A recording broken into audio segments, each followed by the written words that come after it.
ಆಸ್ಪತ್ರೆಯಲ್ಲಿರುವ ದರ್ಶನ್ಗೆ ಜಾಮೀನು ಮಂಜೂರಾಗಿದೆ. ಈ ಮೂಲಕ ಬಿಗ್ ರಿಲೀಫ್. ಆರೋಪಿ ನಟ ದರ್ಶನ್ಗೆ ಬಿಗ್ ರಿಲೀಫ್. ಇವತ್ತು ಡಿಸೈಡಿಂಗ್ ಡೇ ಆಗಿತ್ತು ದರ್ಶನ್ಗೆ ಏನಾಗಬಹುದು ಅಂತ. ಈಗ ನಿಯಮಿತ ಜಾಮೀನು ಮಂಜೂರಾಗಿದೆ ನಟ ದರ್ಶನ್ಗೆ. ಈಗ ಬಿಗ್ ರಿಲೀಫ್ ದೊರೆತಂತಾಗಿದೆ ದರ್ಶನ್ಗೆ. 7 ತಿಂಗಳ ಬಳಿಕ ದರ್ಶನ್ಗೆ ಜಾಮೀನು ಮಂಜೂರು. ಆರೋಪಿ ನಟ ದರ್ಶನ್ ರೇಣುಕಸ್ವಾಮಿ ಹತ್ಯೆ ಪ್ರಕರಣದಲ್ಲಿ ಅಂಧರಾಗಿದ್ರು. ಬರೋಬ್ಬರಿ 7 ತಿಂಗಳ ಬಳಿಕ ದರ್ಶನ್ಗೆ ಜಾಮೀನು ಮಂಜೂರಾಗಿದೆ. ಈ ಒಂದು ವಿಚಾರದಲ್ಲಿ ಸುದೀರ್ಘವಾದಂತಹ ವಾದ ಮಂಡನೆ ಆಗಿತ್ತು. ವಕೀಲ ಸಿ.ವಿ. ನಾಗೇಶ್ ದರ್ಶನ್ ಪರವಾಗಿ ವಾದ ಮಂಡನೆಯನ್ನ ಮಾಡಿದ್ರು. ಎಸ್ಪಿಪಿ ಪ್ರತಿವಾದ ಮಂಡನೆಯನ್ನ ಮಾಡಿದ್ರು. ಅಂತಿಮವಾಗಿ ಇವತ್ತು ಆದೇಶವನ್ನ ಕಾಯ್ದಿರಿಸಲಾಗಿತ್ತು. ಆದೇಶ ಪ್ರಕಟವಾಗಿದೆ. ದರ್ಶನ್ಗೆ ಜಾಮೀನು ಮಂಜೂರಾಗಿದೆ.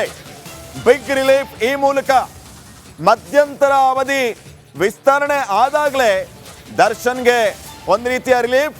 ಈಗ ಜಾಮೀನು ಮಂಜೂರಾಗಿರೋದು ಬರೋಬ್ಬರಿ 7 ತಿಂಗಳ ಬಳಿಕ. ಪರಪ್ಪನ ಅಗ್ರಹಾರದಿಂದ ಬಳ್ಳಾರಿ ಜೈಲಿಗೆ, ಬಳ್ಳಾರಿ ಜೈಲಿಂದ ನೇರವಾಗಿ BGS ಆಸ್ಪತ್ರೆಗೆ. BGS ಆಸ್ಪತ್ರೆಯಲ್ಲಿ ಶಸ್ತ್ರಚಿಕಿತ್ಸೆಯ ವಿಚಾರವಾಗಿ ದರ್ಶನ್ ಅಡ್ಮಿಟ್ ಆಗಿದ್ರು. ಈಗ ದರ್ಶನ್, ಪವಿತ್ರ ಗೌಡಿ ಸೇರಿ 7 ಆರೋಪಿಗಳಿಗೆ ಜಾಮೀನು ಮಂಜೂರಾಗಿದೆ. 7 ತಿಂಗಳ ಬಳಿಕ ಕೊಲೆ ಆರೋಪಿಗಳಿಗೆ ಜಾಮೀನು. 7 ಆರೋಪಿಗಳಿಗೂ ಕೂಡ ಜಾಮೀನು ಸಿಕ್ಕಿದೆ.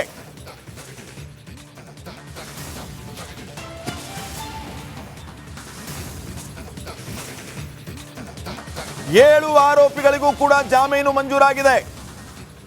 ಪ್ರಕರಣದ A1 ಪವಿತ್ರ ಗೌಡ, ಪ್ರಕರಣದ A2 ದರ್ಶನ್, ಹಾಗೇನೆ ಇನ್ನುಳಿದವರಿಗೂ ಕೂಡ ಈಗ ಜಾಮೀನು ಮಂಜೂರಾಗಿದೆ. ಬರೋಬ್ಬರಿ 7 ತಿಂಗಳ ಬಳಿಕ ಆರೋಪಿ ನಟ ದರ್ಶನ್ಗೆ ಜಾಮೀನು ಮಂಜೂರಾಗಿರೋದು. ಈ ಮೂಲಕ ಒಂದು ಬಿಗ್ ರಿಲೀಫ್ ನಟ ದರ್ಶನ್ಗೆ.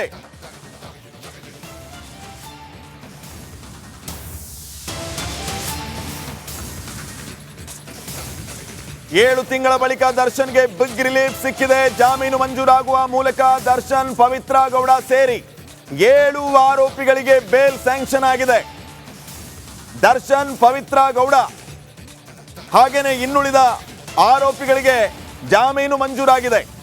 ಈ ಮೂಲಕ ದರ್ಶನ್ಗೆ ಸದ್ಯಕ್ಕೆ ಬಿಗ್ ರಿಲೀಫ್ ಅಂತೂ ಸಿಕ್ಕಿದೆ. ಮಧ್ಯಂತರ ಜಾಮೀನು ಅವಧಿ ವಿಸ್ತರಣೆ ಆಗಿತ್ತು.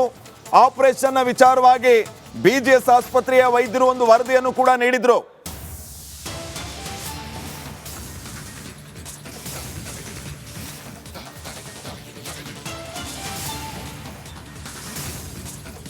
ಸದ್ಯಕ್ಕೆ ದರ್ಶನ್ಗೂ ಕೂಡ ಜಾಮೀನು ಮಂಜೂರಾಗಿರೋದನ್ನ ತಾವು ಗಮನಿಸ್ತಾ ಇದ್ದೀರಿ.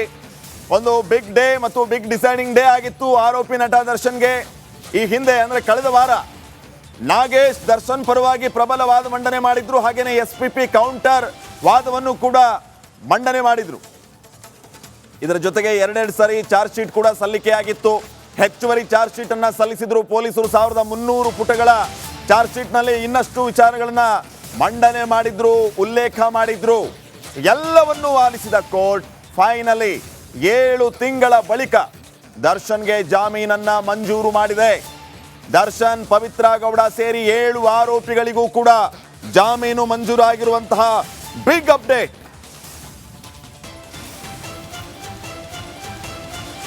ಈಗ ದರ್ಶನ್ಗೆ ಶಸ್ತ್ರಚಿಕಿತ್ಸೆ ಆಗಬೇಕು ಅನ್ನುವಂಥದ್ದನ್ನು ಕೂಡ BGS ಆಸ್ಪತ್ರೆಯ ವೈದ್ಯರು ವರದಿಯ ಮೂಲಕ ತಿಳಿಸಿದ್ದಾರೆ ಕೋರ್ಟ್ಗೆ. ಮತ್ತೊಂದು ಕಡೆ ಜಾಮೀನು ಮಂಜೂರಾಗಿದೆ. ಈಗ ಇಷ್ಟೇ ದಿನಗಳಲ್ಲಿ ಆಗಬೇಕು, ಮತ್ತೊಂದು ಮಗದೊಂದು ಯಾವುದೇ ರೀತಿಯ ನಿಗದಿತ ಸಮಯ ಇಲ್ಲ. ಎಲ್ಲ ವಿಚಾರಗಳಿಗೆ ಸಂಬಂಧಪಟ್ಟಂತೆ ಮತ್ತಷ್ಟು ಮಾಹಿತಿಯನ್ನು ಕೊಡೋದಕ್ಕೆ ನನ್ನ ಕೊಲೀಗ್ಸ್ ಸ್ಮಿತಾ ರಂಗನಾಥ್ ಹಾಗೇನೆ ನಾಗೇಂದ್ರ ಬಾಬು ನೇರ ಸಂಪರ್ಕದಲ್ಲಿ ಜಾಯ್ನ್ ಆಗ್ತಾ ಇದ್ದಾರೆ. ಸ್ಮಿತಾ, ಗಮನಿಸ್ತಾ ಇದ್ವಿ ಒಂದು ದೊಡ್ಡ ರಿಲೀಫ್ ದರ್ಶನ್ಗೆ ಈಗ ಸಿಕ್ಕಂತಾಗಿದೆ. ಈ ಹಿಂದೆ ಏನೆಲ್ಲ ಬೆಳವಣಿಗೆ ಆಗಿತ್ತು ಡೇ ಫಸ್ಟ್ ಇಂದ ನೋಡ್ತಾ ಇದ್ದೀವಿ. ದರ್ಶನ್ಗೆ ಫೈನಲಿ 7 ತಿಂಗಳ ಬಳಿಕ ಜಾಮೀನು ಸಿಕ್ಕಿರೋದು, ಏನ್ ಹೇಳ್ತೀರಿ? ದರ್ಶನ್ ಪಾಲಿಗೆ ಇವತ್ತು ಶುಭ ಶುಕ್ರವಾರ ಶ್ರೀಪಾದ್. ನಾವು ಗಮನಿಸ್ತಾ ಇದ್ವಿ ಜೂನ್ 11ಕ್ಕೆ ಬಂಧನಕ್ಕೊಳಗಾಗಿದ್ರು ದರ್ಶನ್. ಬರೋಬ್ಬರಿ 7 ತಿಂಗಳ ಕಾಲ ಪರಪ್ಪನ ಅಗ್ರಹಾರ ಕಾರಾಗೃಹ ಹಾಗೆ ಬಳ್ಳಾರಿಯ ಕೇಂದ್ರ ಕಾರಾಗೃಹದಲ್ಲಿ ನರಕ ಯಾತನೆಯನ್ನು ಅನುಭವಿಸಿದ್ರು ದರ್ಶನ್. ಒಂದು ಕಡೆ ಬೆನ್ನು ನೋವು, ಮತ್ತೊಂದು ಕಡೆಯಲ್ಲಿ ಜಾಮೀನು ಸಿಗ್ತಿಲ್ಲ ಅನ್ನೋ ಟೆನ್ಷನ್, ಇದೆಲ್ಲದರ ನಡುವೆ ಬಳಲ್ತಾ ಇದ್ದ ದರ್ಶನ್ಗೆ ಬಿಗ್ ಬಿಗ್ ಬಿಗ್ ರಿಲೀಫ್ ಕೊಟ್ಟಿದೆ ಕೋರ್ಟ್. ಇವತ್ತು ಮೆಡಿಕಲ್ ಗ್ರೌಂಡ್ ಮೇಲೆ 6 ವಾರಗಳ ಮಧ್ಯಂತರ ಜಾಮೀನಿನ ಮೇಲೆ ಹೊರಗೆ ಬಂದಿದ್ರು ದರ್ಶನ್. ಆ ಅವಧಿಯನ್ನು ಕೂಡ ಮುಂದೂಡಲಾಗಿತ್ತು. ಇನ್ನೂ ಸರ್ಜರಿ ಆಗಿರಲಿಲ್ಲ ದರ್ಶನ್ಗೆ. ಇದೆಲ್ಲವನ್ನ ಗಮನಿಸಿ ದರ್ಶನ್ಗೆ ಬೇಲ್ ಸಿಗುತ್ತಾ ಇಲ್ವಾ, ರೆಗ್ಯುಲರ್ ಬೇಲ್ ಅನ್ನೋ ಕುತೂಹಲ ಇತ್ತು. ಇದೀಗ ಹೈಕೋರ್ಟ್ ಕೇವಲ ದರ್ಶನ್ ಅವರಿಗೆ ಮಾತ್ರವಲ್ಲ, ಇನ್ನುಳಿದಂತೆ ಅವರ ಜೊತೆಯಲ್ಲಿ ಬೇಲ್ಗೋಸ್ಕರ ಅರ್ಜಿಯನ್ನು ಸಲ್ಲಿಸಿದ್ದ 6 ಜನ, ಒಟ್ಟು 7 ಮಂದಿ ಆರೋಪಿಗಳು. ರೇಣುಕಾಸ್ವಾಮಿ ಕೊಲೆ ಪ್ರಕರಣದಲ್ಲಿ ಇರೋದು ಒಟ್ಟು 17 ಮಂದಿ.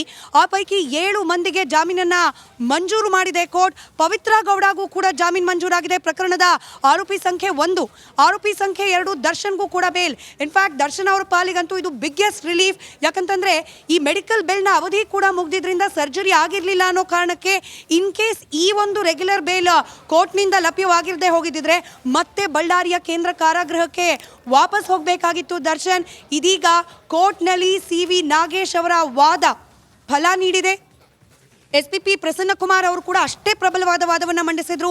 ನಾವು ಗಮನಿಸಿದ್ವಿ ಶ್ರೀಪಾದ್. ಇನ್ಫ್ಯಾಕ್ಟ್ ರಿಪಬ್ಲಿಕ್ ಕನ್ನಡದಲ್ಲಂತೂ ನಾನ್ ಸ್ಟಾಪ್ ಕವರೇಜ್ ಇರ್ತಾ ಇತ್ತು ಕೋರ್ಟ್ನಲ್ಲಿ ನಡೀತಾ ಇರುವ ಬೆಳವಣಿಗೆಗಳ ಬಗ್ಗೆ.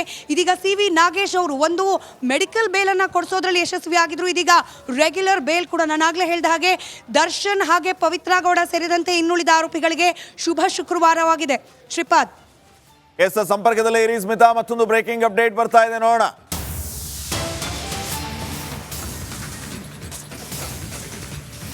ದರ್ಶನ್ ಪತ್ನಿ ವಿಜಯಲಕ್ಷ್ಮಿಯವರ ಪೂಜೆ ಫಲಿಸಿದೆ. ರೇಣುಕಸ್ವಾಮಿ ಕೊಲೆ ಕೇಸ್ನ ಎಲ್ಲ ಆರೋಪಿಗಳಿಗೆ ಬಿಗ್ ರಿಲೀಫ್. ಜೂನ್ 8ನೇ ತಾರೀಕು ರೇಣುಕಸ್ವಾಮಿ ಕೊಲೆ ನಡೆದಿತ್ತು. ಕೊಲೆ ಕೇಸ್ನಲ್ಲಿ 17 ಆರೋಪಿಗಳನ್ನು ಅರೆಸ್ಟ್ ಮಾಡಲಾಗಿತ್ತು. ಸದ್ಯ ಕೊಲೆ ಕೇಸ್ನ ಎಲ್ಲ ಆರೋಪಿಗಳು ಕೂಡ ಈ ಜಾಮೀನಿನ ಮೂಲಕ ಆಚೆ ಬರ್ತಾ ಇದ್ದಾರೆ.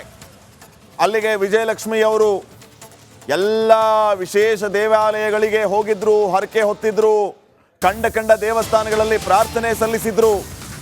ದರ್ಶನ್ ಪತ್ನಿಯ ಪೂಜಾ ಫಲ ಒಂದ್ ಕಡೆ ಆದ್ರೆ, ಮತ್ತೊಂದು ಕಡೆ ಕೊಲೆ ಕೇಸ್ನ 17 ಆರೋಪಿಗಳು ಕೂಡ ಈಗ ಜಾಮೀನಿನ ಮೇಲೆ ಆಚೆ ಬಂದಿದ್ದಾರೆ.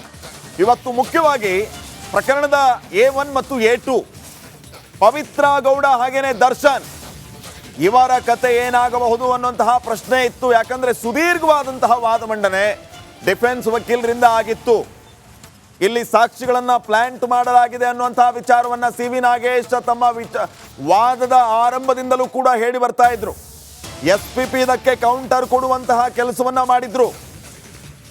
ಅಷ್ಟು ಸುಲಭ ಇಲ್ಲ ದರ್ಶನ್ಗೆ ಜಾಮೀನು ಅನ್ನುವಂತಹ ಮಾತುಗಳು ಇದ್ವು. ಆದ್ರೆ ಫೈನಲಿ ದರ್ಶನ್ಗೆ ಜಾಮೀನು ಮಂಜೂರಾಗಿದೆ. ಇನ್ನಷ್ಟು ಅಪ್ಡೇಟ್ಸ್ ಅನ್ನ ಪಡೆದುಕೊಳ್ಳೋಣ ನಾಗೇಂದ್ರ ಬಾಬುವಿಂದ. ನಾಗೇಂದ್ರ ಬಾಬು, ಗಮನಿಸ್ತಾ ಇದ್ವಿ ನಾವು ಈ ಹಿಂದೆ, ಅಂದ್ರೆ ಮೊದಲಿನಿಂದನೂ ಕೂಡ ವಿಚಾರಣೆ ಆರಂಭ ಆದ ದಿನದಿಂದಲೂ ಕೂಡ ಯಾವ ರೀತಿ ಜೋರಾಗಿ ವಾದ ನಡೆದಿತ್ತು CV ನಾಗೇಶ್ ಅವರಿಂದ, ಅದಕ್ಕೆ ಕೌಂಟರ್ SPP ಯಾವ ರೀತಿ ಕೊಡ್ತಾ ಇದ್ರು ಅನ್ನೋದನ್ನ ಗಮನಿಸಿದ್ವಿ. ಫೈನಲಿ ಈಗ ರೆಗ್ಯುಲರ್ ಬೇಲೆ ಸಿಕ್ಕಿದೆ ದರ್ಶನ್ಗೆ, ಏನ್ ಹೇಳ್ತೀರಿ?